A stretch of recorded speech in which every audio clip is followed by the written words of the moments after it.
In the last couple of episodes, I summarized the things I learned from two books by Dr. David R. Hawkins. In this episode, I'll talk about my takeaways from a book written by Andre Halaw, God is Nothingness, Awakening to Absolute Non-Being. The book is only 79 pages long, but it is packed full of thoughtful wisdom.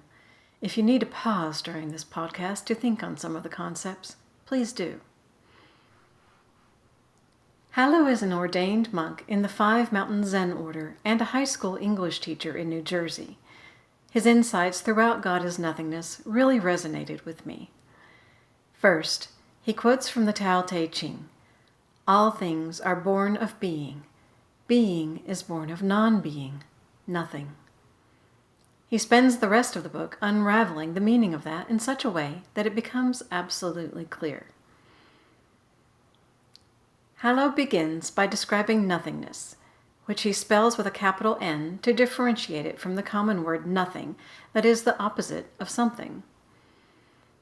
He says, bound by neither space nor time, nothingness is dimensionless, timeless, and formless. He likens nothingness to nirvana, dharmata, and Tao. He dislikes using the word God because it means so many different things to different people.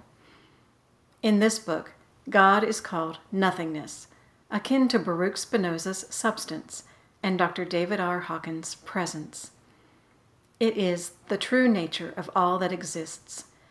In that sense, you and I and everything in the universe is nothingness, beyond the limitations of form. Halaw explains that his preference for the word nothing or nothingness over the word God stems from the many connotations attached to the word God, and that, quote, "No one has ever killed someone over the word nothingness, but the same cannot be said about God." Halaw describes the teachings of Advaita Vedanta. These state that people are intuitively aware that their true nature is identical with God, but that during our daily lives we tend to become confused.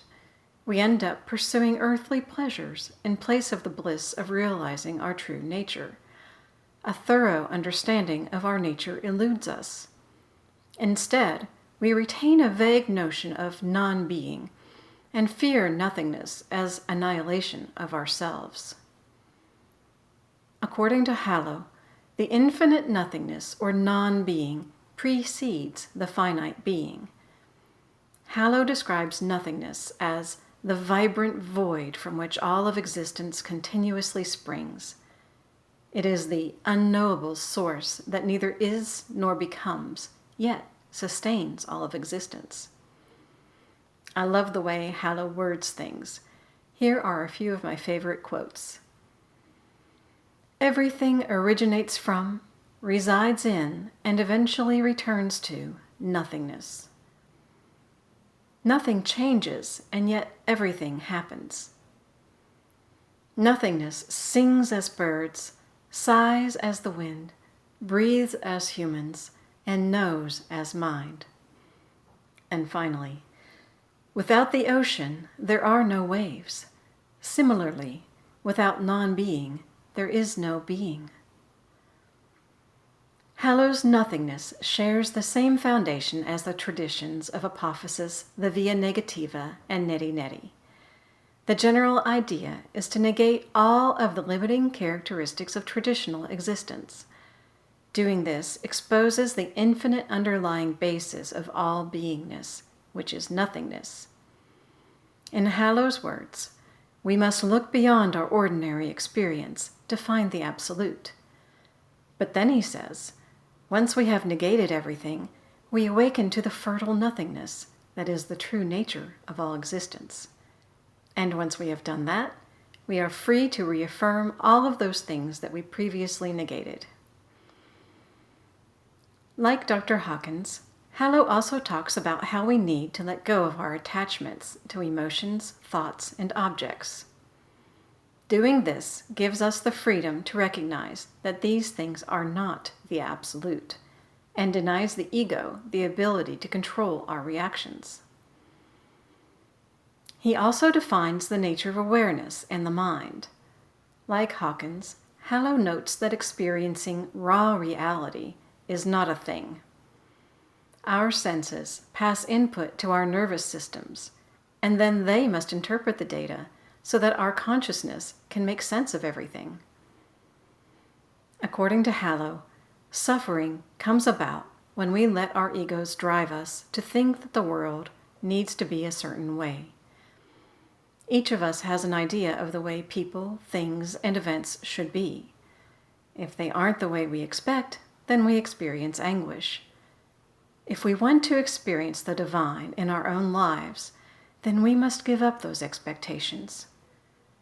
Once we give up our ego and follow the Neti-Neti or Taoist way of seeing things, not this, not that, or not I, not me, we find that our thoughts and senses do not define us.